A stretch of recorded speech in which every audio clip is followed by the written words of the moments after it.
जो अगला टॉपिक है हमारा वो है what did liberal nationalism stand for. यहाँ पर एक टर्म आता है नया, लिबरल नेशनलिज्म।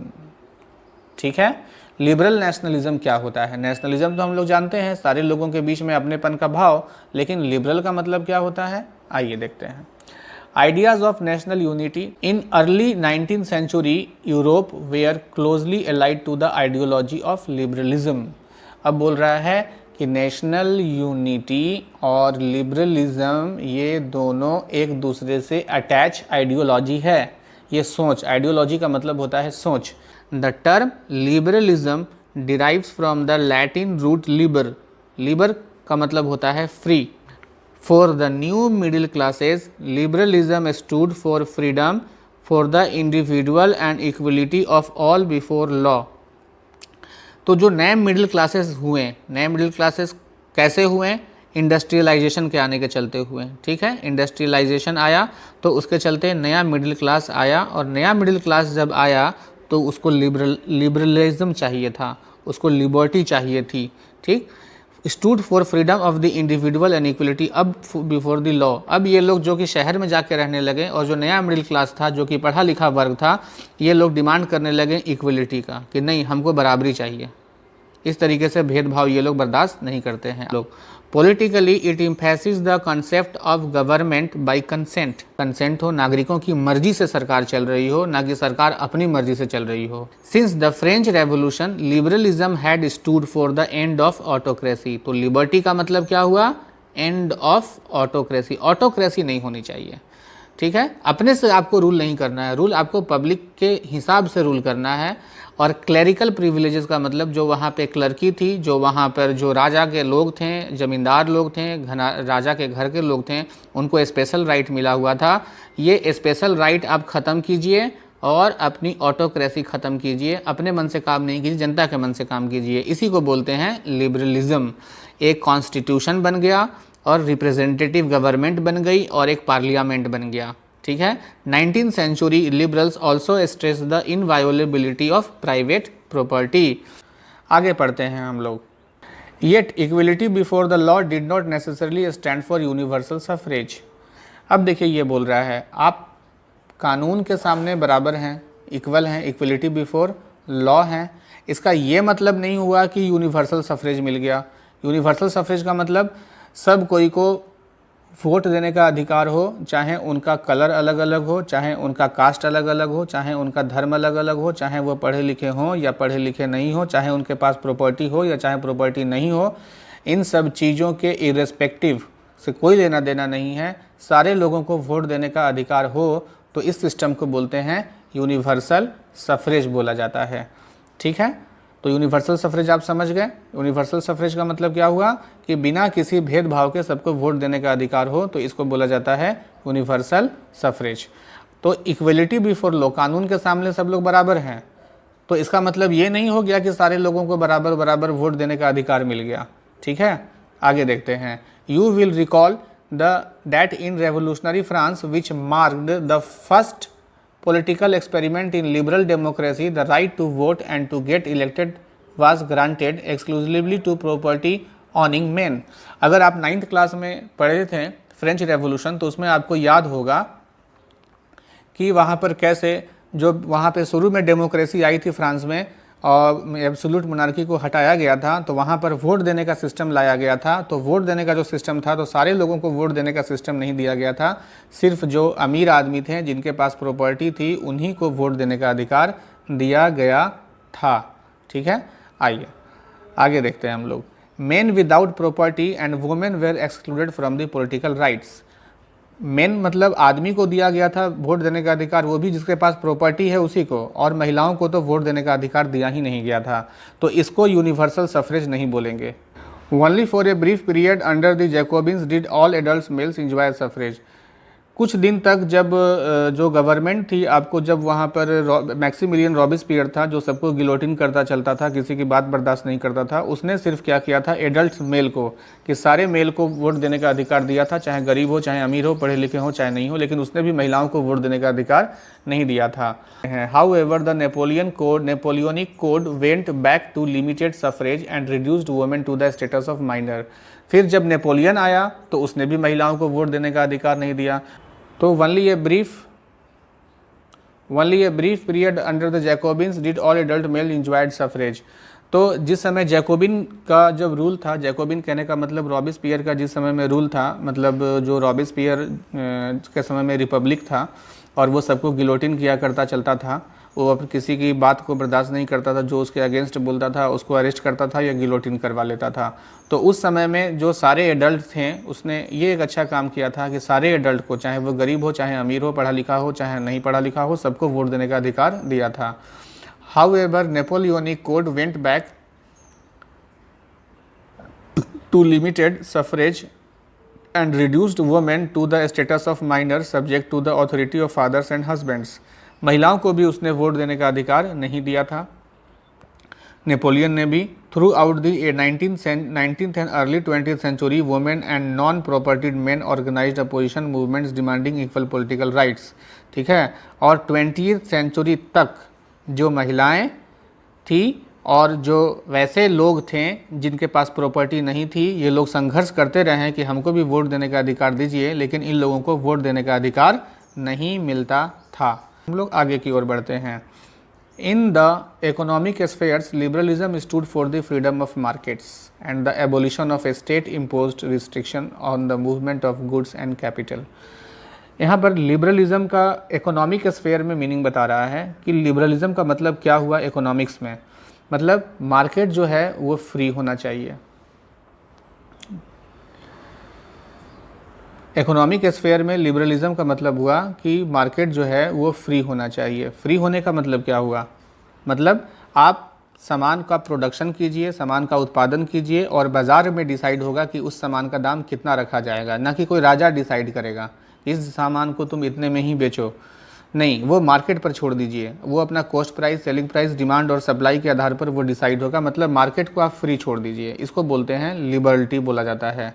आगे abolition of state impose restriction and movement, मतलब स्टेट कहने का मतलब जो है सरकार, मतलब जो राजा है, जो किंग है, वो गुड्स और कैपिटल को भी मूवमेंट फ्री छोड़ दीजिए।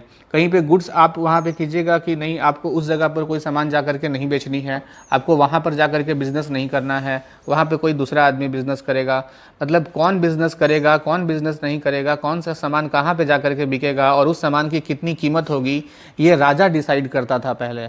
तो अब जो बिजनेसमैन थे वो बोल रहे हैं कि सर आप क्यों डिसाइड कर रहे हो कि किसी सामान का दाम कितना होगा, कौन सा चीज़ कहाँ पर बिकेगा, जिसकी जहाँ पर डिमांड होगी वो चीज़ वहाँ पर बिकेगा। तो आप मार्केट को फ्री छोड़ दो, मार्केट पर कोई कंट्रोल मत करो। इसको बोलते हैं लिबरलिज्म, ठीक है। During the 19th century this was a strong demand of the emerging middle classes. और ये एक स्ट्रॉन्ग 19th सेंचुरी में एक स्ट्रॉन्ग डिमांड था कि नहीं, आप बाजार को कंट्रोल मत करो। Let us take the example of the German speaking regions in the first half of the 19th century। Germany का एक एग्जाम्पल लेते हैं। Napoleon's administrative measures had created out of। Let us take the example of the German speaking region in the first half of the 19th century। 19th century के first half में जो German बोलने वाला जो reason था, हम उसका उदाहरण लेकर के इस चीज़ को समझते हैं। Napoleon's administrative measures had created out of countless small principalities a confederation of 39 states। यहाँ पर प्रिंसिपैलिटीज़ का मतलब समझना होगा और कॉन्फेडरेशन का मतलब समझना होगा। नेपोलियन ने जब वहाँ पर कॉन्क्वेयर किया तो उसने देखा कि जर्मन बोलने वाला जो एरिया है वहाँ पर काउंटलेस स्मॉल प्रिंसिपैलिटीज़ हैं। काउंटलेस मतलब अनगिनत, स्मॉल मतलब छोटे छोटे, और प्रिंसिपैलिटीज़ का मतलब होता है रियासत। रियासत मतलब राजा के नीचे में जो राजकुमार लोग होते थे उनके अंडर में छोटे छोटे एरियाज़ दिया गया था रूल करने के लिए। तो उसने जब जर्मनी पर जो जर्मन बोलने वाले एरिया को कॉन्क्वेयर किया तो वहाँ पर छोटे छोटे बहुत सारे राजकुमार लोग थे, मतलब रियासतें थीं, ठीक है। उसने क्या किया, इन सारे रियासतों को जोड़ करके एक कॉन्फेडरेशन बना दिया। कॉन्फेडरेशन का मतलब क्या होता है, ज़रा उसको समझिए। कॉन्फेडरेशन का मतलब होता है कि कोई दो या दो से ज़्यादा देश आपस में मिल जाते हैं और मिल करके एक कॉमन डिसीज़न लेते हैं, तो उसे, उस देशों को, ग्रुप को हम लोग बोलते हैं कॉन्फेडरेशन। फॉर एग्ज़ाम्पल, मान लेते हैं भारत और नेपाल दोनों मिल जाते हैं और मिल करके दोनों बोलते हैं कि हम लोग दोनों एक कंट्री की तरह बिहेव करेंगे और जो भी डिसीज़न लेना होगा हम लोगों का कॉमन डिसीज़न होगा, ठीक है। फॉर एग्ज़ाम्पल कि अगर इंडिया और नेपाल मिल जाएंगे दोनों, तो दोनों का करेंसी एक हो जाएगा और दोनों की करेंसी एक हो जाएंगी और दोनों के एक ही फॉरेन मिनिस्टर हो जाएंगे, लेकिन दोनों जो देश होंगे उनके इंटरनल मैटर में एक दूसरे का कोई डिस्टर्ब नहीं करेगा। मतलब दोनों की जो फॉरेन पॉलिसीज़ होगी वो एक जैसी होगी, दोनों की मिलिट्री पॉलिसी होगी वो एक जैसी होगी, लेकिन दोनों देश एक दूसरे के अंदरूनी मामले में दखल नहीं देंगे।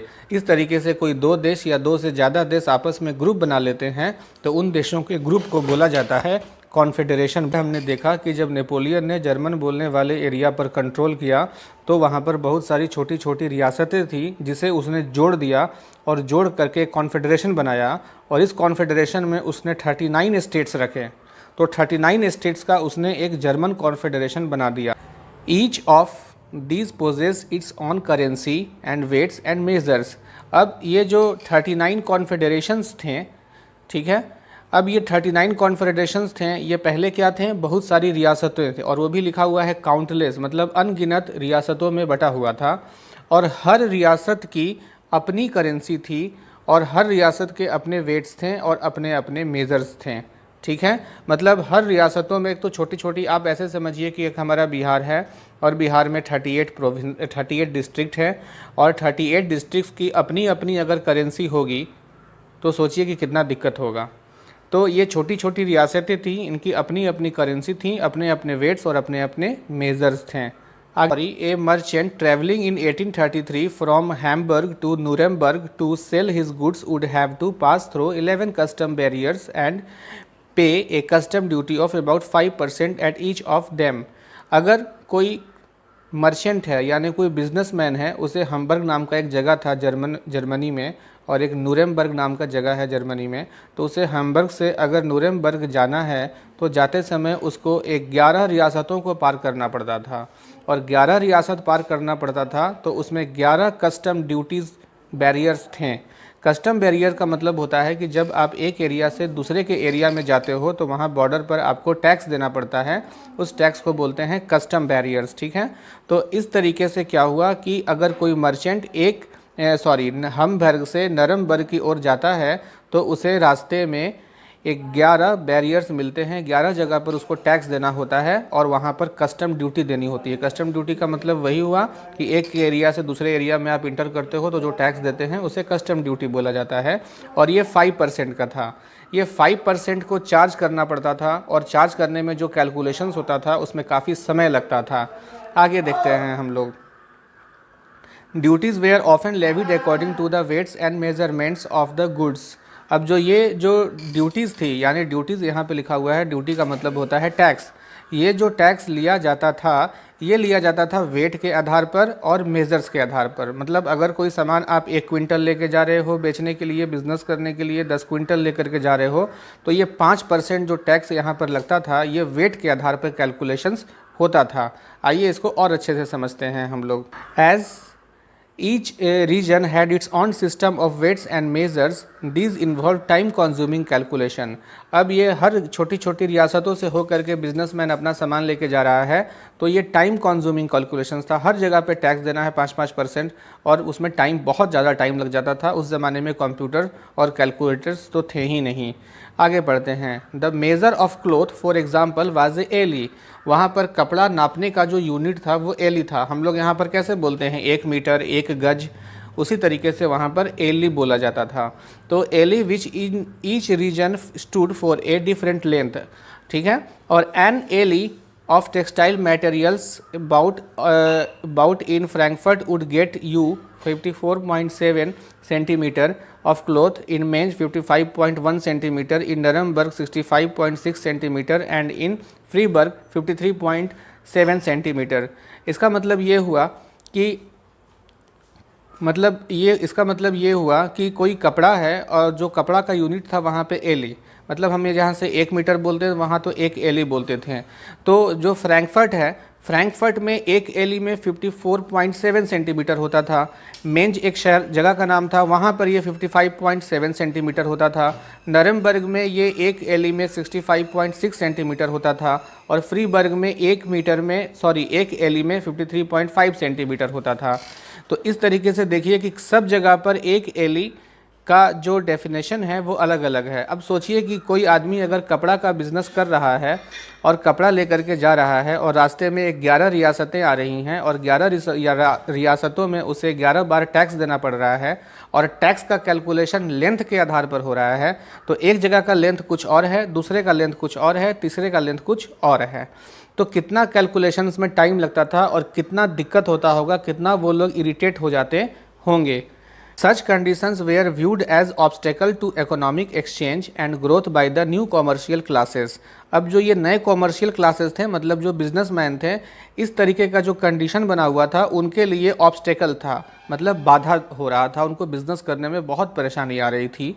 Who argued for the creation of unified economic territory, और जिन लोगों ने यूनिफाइड इकोनॉमिक टेरिटरी का मांग कर रहे थे कि हम लोगों को यूनिफाइड इकोनॉमिक टेरिटरी दीजिए। यूनिफाइड इकोनॉमिक टेरिटरी का मतलब होता है यूनिफाई, मतलब एक जैसा सिस्टम कर दीजिए।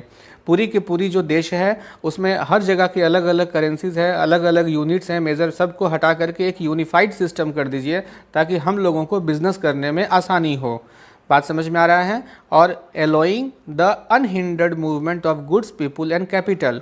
और अगर यूनिफाइड इकोनॉमिक टेरिटरी हो जाएगा तो अनहिंडर्ड मतलब बाधा रहित, अनहिंडर्ड का मतलब होता है बाधा रहित, तो गुड्स यानी कि सामान, पीपुल यानी कि लोग, और कैपिटल यानी कि पैसा, पूंजी। तो सामान, पैसा और लोग जो हैं आसानी से एक जगह से दूसरे जगह आ जा सकेंगे और बिजनेस करने में कोई भी परेशानी नहीं होगी। बिजनेस का डेवलपमेंट होगा और बिजनेस का डेवलपमेंट होगा तो देश का डेवलपमेंट होगा। ठीक है, आगे देखते हैं हम लोग। In 1834, a custom union or Zollverein was formed at the initiative of Prussia and joined by most of the German states. The union abolished tariff barriers and reduced the number of currencies from over 30 to 2। अब ये बोल रहा है कि 1834 में जोलवेरिन नाम का एक संस्था बनाया गया और इस संस्था जो थी ये प्रसिया की संस्था थी, यानी जर्मन बोलने वाले एरिया की संस्था थी। ठीक है, और यहाँ पर क्या हुआ, इन संस्था ने मिल करके क्या किया कि टैरिफ बैरियर को एबॉलिश कर दिया। एबॉलिश करने का मतलब होता है हटा देना। ठीक, टैरिफ बैरियर, सारे टैरिफ बैरियर हट गए तो करेंसी जो था वो 30 से 2 तक आ गया। मतलब उस देश में 30 करेंसीज थी, 30 तरह के जो करेंसी नोट्स चलते थे वो घट करके 2 पर आ गए। इससे क्या हुआ कि उनका बिजनेस करना बहुत ही आसान हो गया। आइए हम लोग आगे की ओर पढ़ते हैं। The creation of a network of railways further stimulated mobility. अब वहाँ पे रेलवे का नेटवर्क बिछाया गया, इससे मोबिलिटी जो थी वो तेज़ हो गई, मतलब सामान का आना जाना और लोगों का आना जाना तेज़ हो गया। एक जगह से दूसरी जगह सामान आसानी से जा सकता था। सिर्फ सामान ही नहीं आ जा सकता था, harnessing economic interest to national unification, national unification को बढ़ावा मिल रहा था। आप ऐसे समझिए कि अगर कोई रेलगाड़ी है, कोई ट्रेन है, एक स्टेट से दूसरे स्टेट में नहीं जाएगी। मैं अपने देश की बात कर रहा हूँ कि अगर हम लोग बिहार में रहते हैं, अगर हम तमिलनाडु जाते हैं, हम मुंबई जाते हैं, महाराष्ट्र जाते हैं, पंजाब जाते हैं, किसी भी पर्पज़ से, कोई जॉब करने के लिए, कोई मेडिकल टूरिज़्म के लिए, या हम किसी को ट्रीटमेंट कराने के लिए जाते हैं, या घूमने जाते हैं, या किसी ऑफिशियल पर्पज़ से जाते हैं, तो जाने आने से क्या होता है, नेशनल यूनिफिकेशन आती है। नेशनल यूनिफिकेशन मतलब एक जगह से दूसरे जगह के लोगों से हम जुड़ते हैं, मिलते हैं और पूरे देश में एक नेशनलिटी की फीलिंग आती है कि हम सारे लोग एक हैं, तभी तो एक जगह से दूसरे जगह आ रहे हैं, जा रहे हैं। हम पाकिस्तान और बांग्लादेश नहीं जा सकते हैं, आ सकते हैं, क्योंकि वो हमारा देश नहीं है। हम अपने देश के किसी भी हिस्से में जा रहे हैं, आ रहे हैं। तो रेलवे का नेटवर्क बिछने से क्या हुआ कि फ्रांस या जर्मनी भी जो भी कंट्रीज़ थे उनके एक एरिया से दूसरे एरिया जाना आना आसान हो चुका था। A wave of economic nationalism strengthen the wider nationalist sentiments growing at that time. अब इसको बोला गया इकोनॉमिक नेशनलिज्म, मतलब आर्थिक राष्ट्रवाद। मतलब पैसों के आधार पर और इकोनॉमिक सिस्टम के आधार पर पूरा देश क्या हो गया था, एक हो गया था। पूरा देश एक आर्थिक सिस्टम बन चुका था।